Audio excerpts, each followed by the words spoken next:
اعوذ باللہ من الشیطان الرجیم بسم اللہ الرحمن الرحیم الحمد للہ الذی لا يبلغ مدحته القائلون ولا يحصي نعماءه العادون ولا يؤدي حقه المجتهدون ثم الصلاة والسلام على النبي الأمي المكي المدني القرشي الهاشمي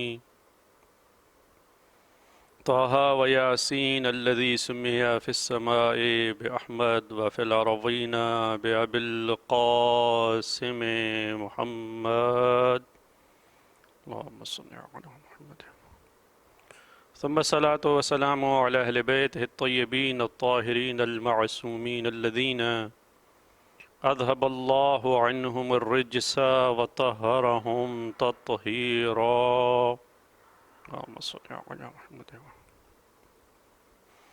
أما بعد فقد قال الله في كتابه المجيد وفرقانه الحميد وقوله الحق بسم الله الرحمن الرحيم ثم أورثنا الكتاب الذين اصطفينا من عبادنا فمنهم ظالم لنفسه ومنهم مقتصد ومنهم سابق بالخيرات بإذن الله ذلك هو الفضل الكبير۔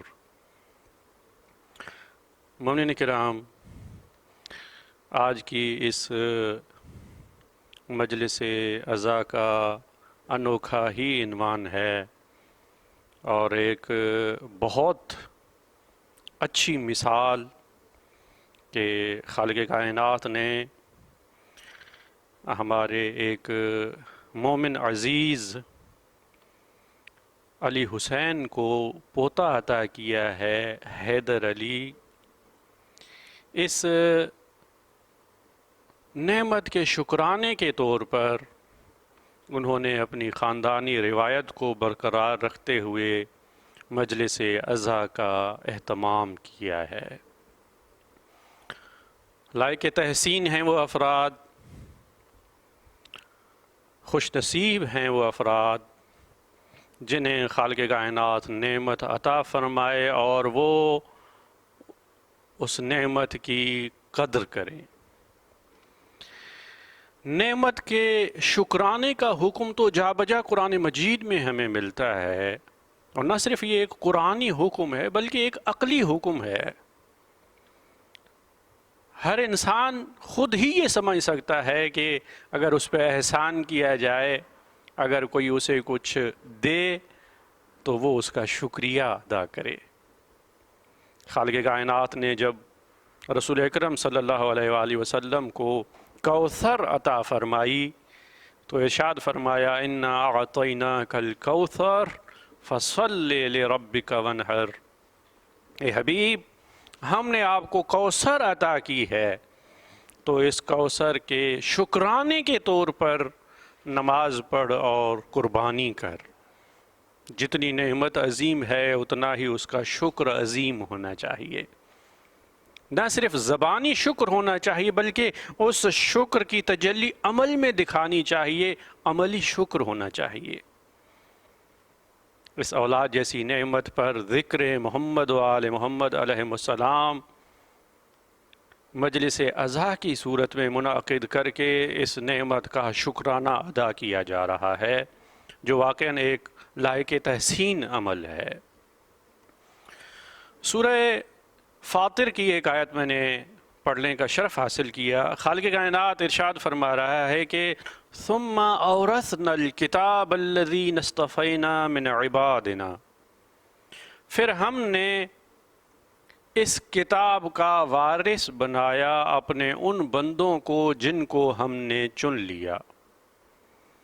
کہ جس طرح کتاب خود خدا نے نازل کی ہے اور فرمایا ہے کہ انا انزلناہ، ہم نے قرآن کو نازل کیا ہے، جب قرآن خدا کی طرف سے ہے تو وارثان قرآن بھی خدا کی طرف سے ہی ہوں گے۔ خالق کائنات نے جب انسان کو پیدا کیا تو بیہودہ پیدا نہیں کیا، بغیر مقصد کے پیدا نہیں کیا۔ کافی آیات میں خالق کائنات نے سوچنے کا حکم دیا ہے.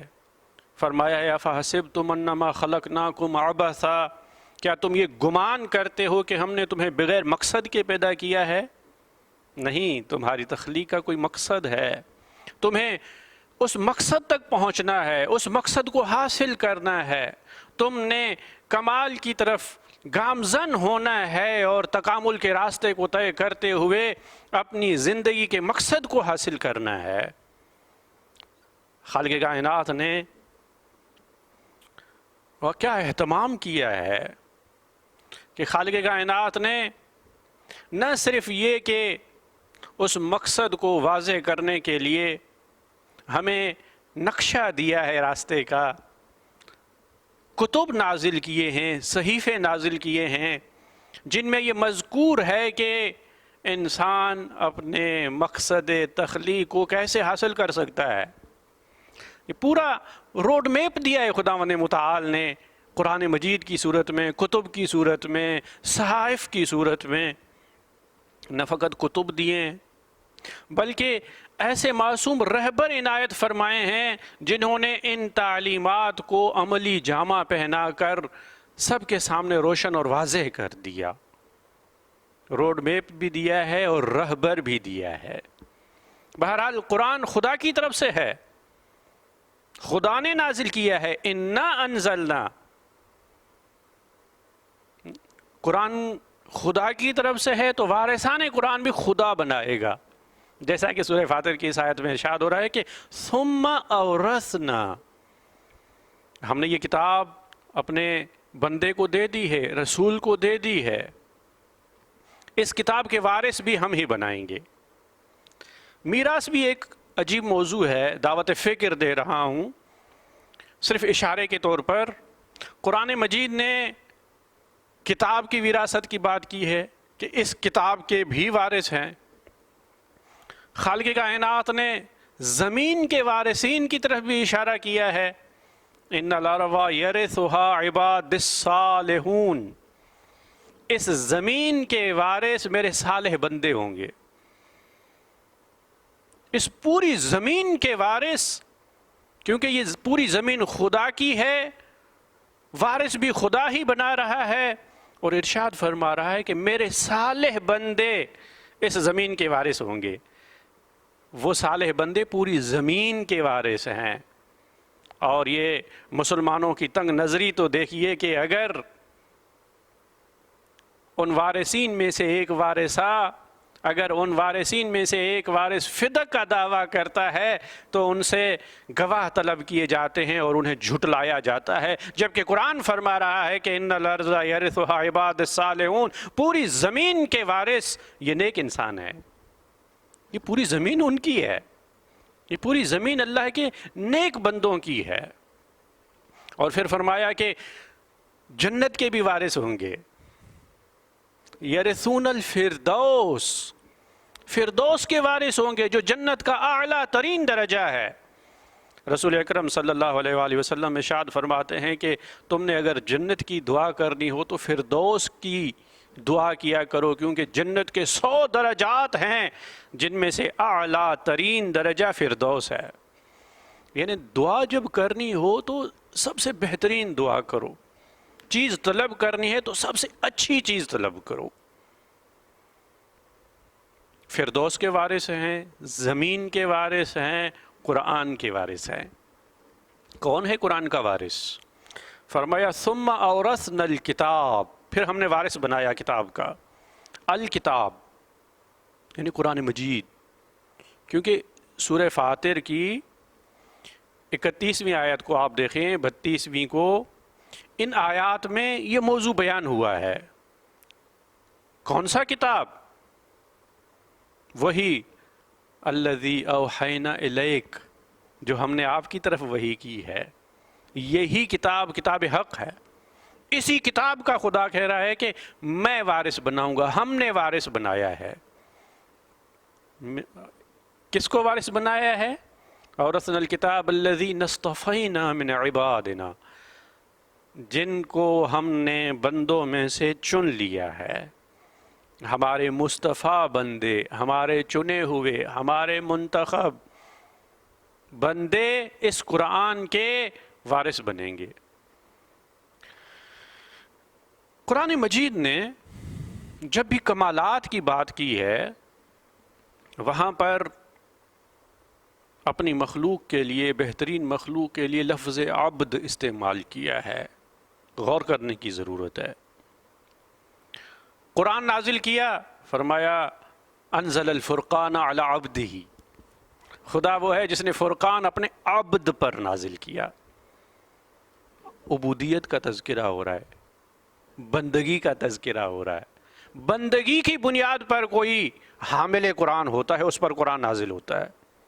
معراج جو سب سے بڑا کمال ہے، خدا فرما رہا ہے کہ سبحان الذی اسری بعبدہ، معراج اگر رسول کو عطا ہو رہا ہے تو بندگی کی بنیاد پر، یعنی خدا کے علاوہ جس کے جتنے کمالات ہو سکتے ہیں وہ بندگی کی بنیاد پر ہو سکتے ہیں، چاہے وہ کتاب کا نازل ہونا ہو، چاہے وہ معراج کا روحانی یا معنوی اور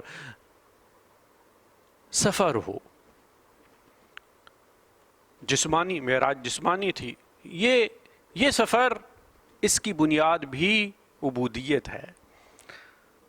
اور اس پہ بھی غور کیجئے گا کہ جب ہم تشہد میں گواہی دیتے ہیں وَأَشْهَدُ أَنَّ مُحَمَّدًا عَبْدُهُ وَرَسُولُهُ، کہ رسول اکرم صلی اللہ علیہ وآلہ وسلم کی جب ہم گواہی دیتے ہیں تو پہلے اس کی عبودیت کا تذکرہ کرتے ہیں، پھر اس کی رسالت کا تذکرہ کرتے ہیں۔ وہ اللہ کے بندے پہلے ہیں، ہمارے لیے رسول بعد میں ہیں۔ عبودیت رسول اللہ کا وہ رشتہ ہے جو خدا کے ساتھ ہے، اور رسالت وہ رشتہ ہے جو مخلوقات کے ساتھ ہے۔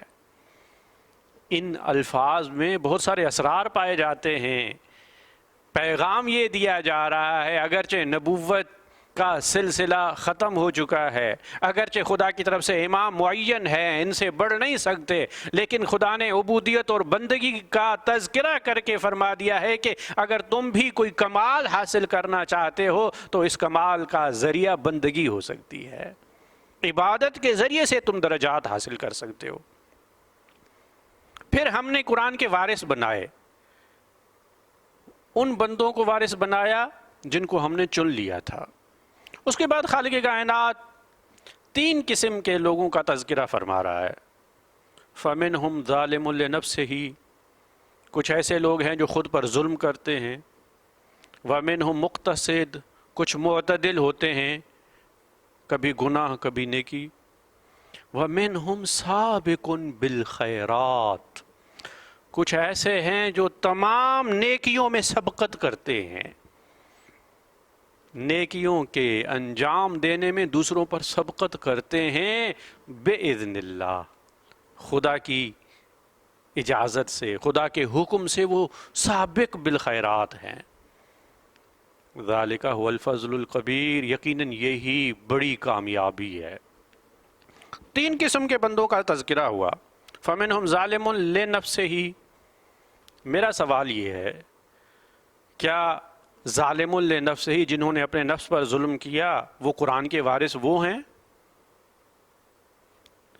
وَمِنْهُمْ مُقْتَصِدٌ، جو معتدل ہیں، کبھی گناہ کرتے ہیں کبھی نیکیاں کرتے ہیں، وہ ہیں؟ یا قرآن کے وارث وہ ہیں جو سابق بالخیرات، جو نیکیوں میں سب سے پہلے سبقت کرتے ہیں؟ یقیناً ان تین اقسام میں قرآن کے وارث وہی ہیں جو سابق بالخیرات ہیں، جو نیکیوں میں سبقت کرتے ہیں۔ اتنی سبقت کرتے ہیں کہ کبھی ایسا ہوتا ہے کہ وہ نیکی انجام دیتے ہیں تو آیت نازل ہوتی ہے۔ البتہ خالق کائنات نے بِإِذْنِ اللہ کہہ کر تائید فرما دی کہ ان کی یہ توفیق میری طرف سے ہوتی ہے۔ یہ قرآن کے وارث ہیں جو نیکیوں میں سب سے آگے آگے آئیں، اور نیکی ایک نیکی نہیں، سابقون بالخیرات، تمام نیکیوں میں سبقت کریں۔ اور قرآن مجید کی تو کچھ ایسی آیات ہیں جن کے بارے میں تمام مسلمانوں کا اتفاق ہے کہ یہ نیکی تو علی علیہ السلام کے علاوہ کسی نے کی ہی نہیں ہے۔ یہ نیکی فقط اور فقط، یہ آیت فقط اور فقط علی علیہ السلام کی شان میں نازل ہوئی ہے۔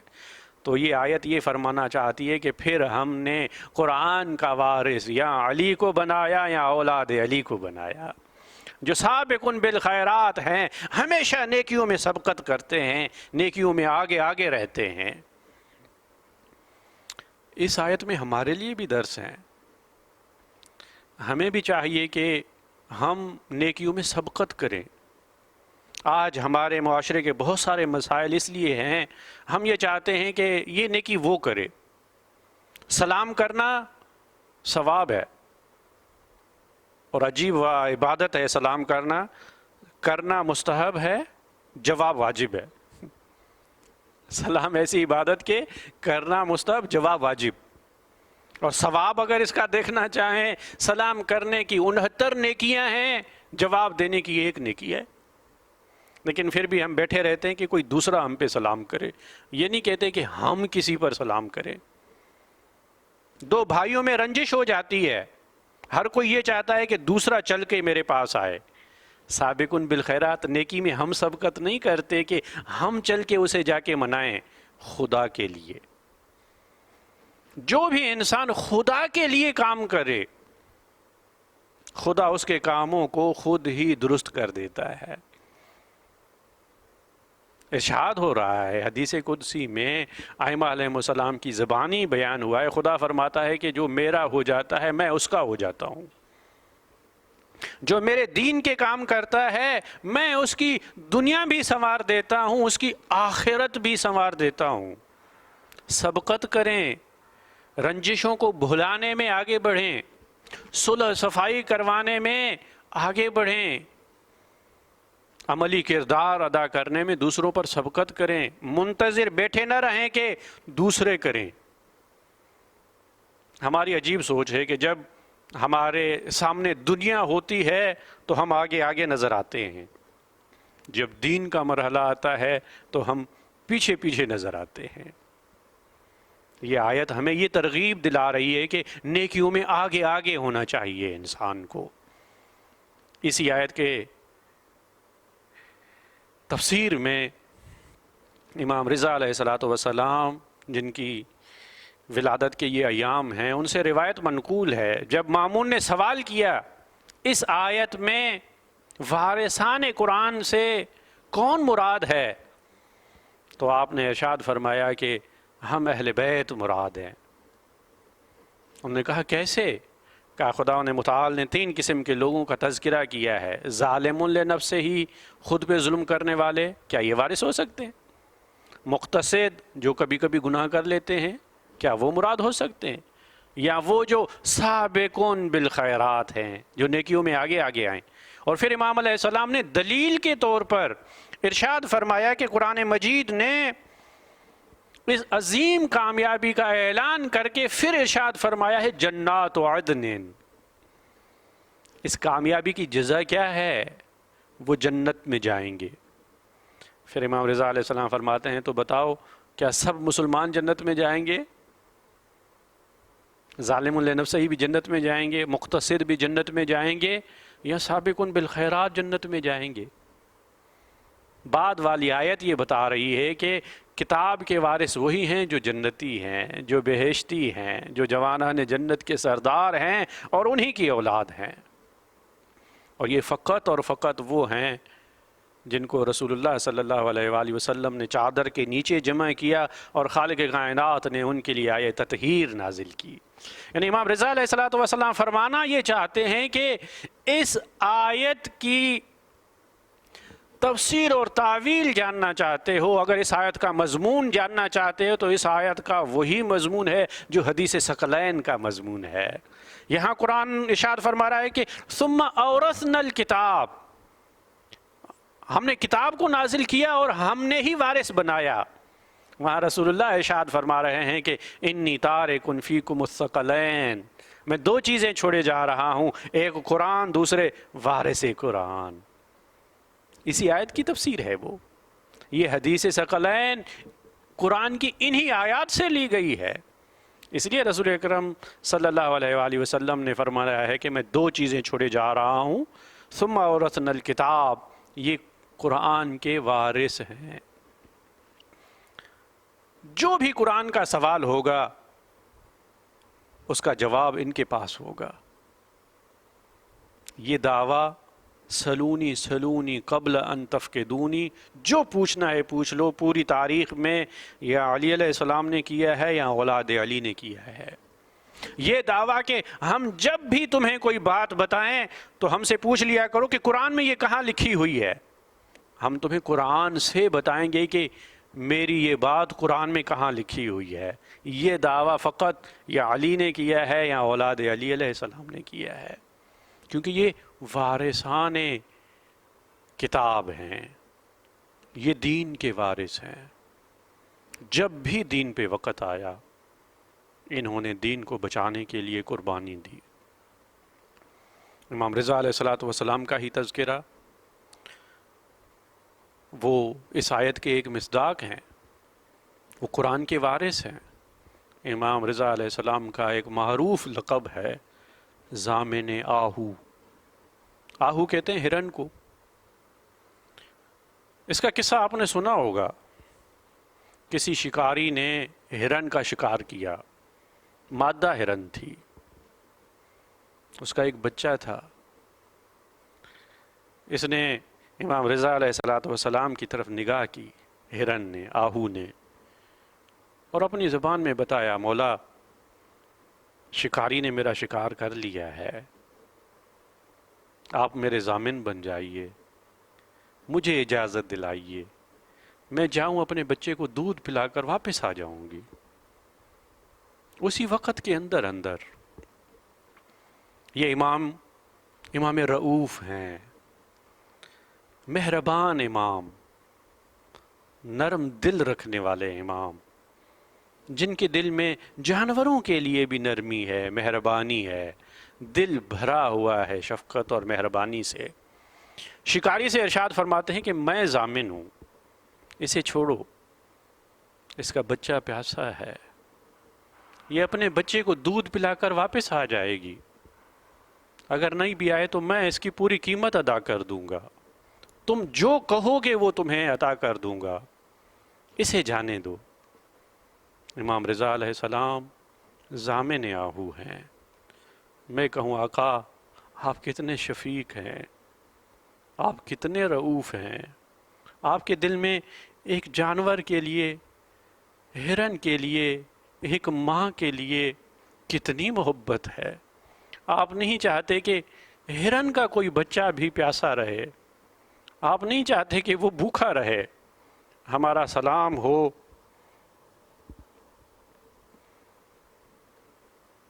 وارثان قرآن حسین ابن علی پر. مولا رضا آپ ایک ہرن کے ضامن بن گئے، کاش آپ کربلا میں ہوتے، آپ جناب علی اصغر کے بھی ضامن بن جاتے کہ دیکھو دوسرے جوان ہیں، دوسرے تو تلوار ہاتھوں میں لے کر لڑنے کے لیے آئے ہیں، لیکن اس بے زبان کا کیا قصور ہے. اللہ اللہ مجھے نہیں معلوم حسین ابن علی نے یہ جنگ کا کیسا نقشہ بنایا تھا.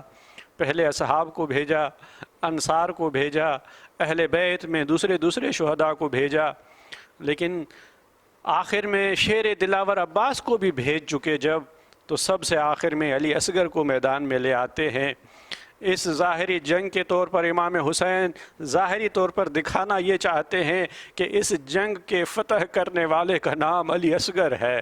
جو کام عباس سے دلاور بھی نہ کر سکے، جو تلا تم جذبات میں دشمن کی فوج میں عباس سے دلاور بھی نہ لا سکے، وہ جناب علی اصغر لے آئیں گے. اور عجیب یہ شہادت ہے کہ جس شہادت کے درمیان حسین ابن علی نے اپنے شیعوں کو یاد کیا ہے، منسوب اشعار ہیں مولا کی طرف. آپ ارشاد فرماتے ہیں شیعتی لیتکم یوم عاشورا تنظرونی، اے کاش تم کربلا میں ہوتے اور دیکھتے کیف استسقی لطفل صغیر فابوا ان یرحمونی، میں نے بچے کے لیے پانی مانگا تھا لیکن انہوں نے پانی دینے سے انکار کر دیا. میں کہوں اے ظالم پانی نہ دینا تھا تو نہ دیتے۔ علی اصغر تو اب اس مرحلے پر ہے کہ اگر انہیں چند لمحے پانی نہ دیا جائے تو پیاس سے بلک بلک کر خود ہی شہید ہو جاتے۔ اس بچے کو شہید کرنے کے لیے کیا ضرورت تھی سے شعبہ تیر چلانے کی؟ عزیزو تیر چلا، 6 ماہ کے بچے کا گلا کتنا ہوتا ہے، میں کہوں تیر نہیں تھا، علی اصغر کے لیے گویا کہ خنجر تھا جو بچے کی گردن پر چل گیا۔ مقتل کی تعبیر یہ ہے کہ ذُبِحَ الطفل من الاذن الى الاذن، بچے کا گلا چھد گیا۔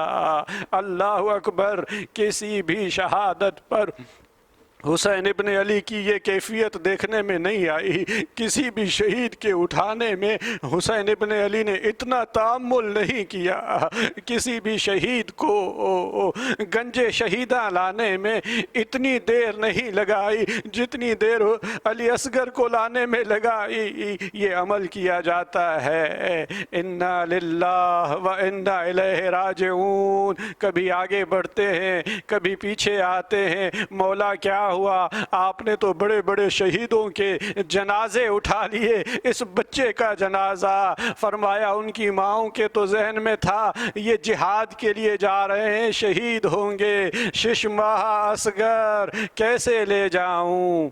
علی لعنت اللہ علی قوم الظالمین، سیعلم الذین ظلموا ای منقلب ینقلبون۔ بار الہ بحق محمد و آل محمد، ہمارے اس قلیل توسل کو اپنی بارگاہ میں قبول فرما۔ ہمارے مومن بھائی، علی حسین کو جو تو نے حیدر علی کی صورت میں پوتا عطا کیا ہے، یہ نعمت عطا کی ہے، اس ذکر کے صدقے میں اسے صحت و سلامتی عطا فرما، ان کے گھر پہ اپنی رحمتوں کا نزول فرما، ان کو، ان کی اولاد کو جسمانی روحانی بیماریوں سے شفا عطا فرما، زمین و آسمانی آفات اور بلیات سے محفوظ فرما، تمام مومنین کی دعاؤں کو مستجاب فرما، امام زمان کے ظہور میں تعجیل فرما، اور ہم سب کو ان کے اعوان و انصار میں شمار فرما۔ تقبل منا بحق محمد و آل محمد۔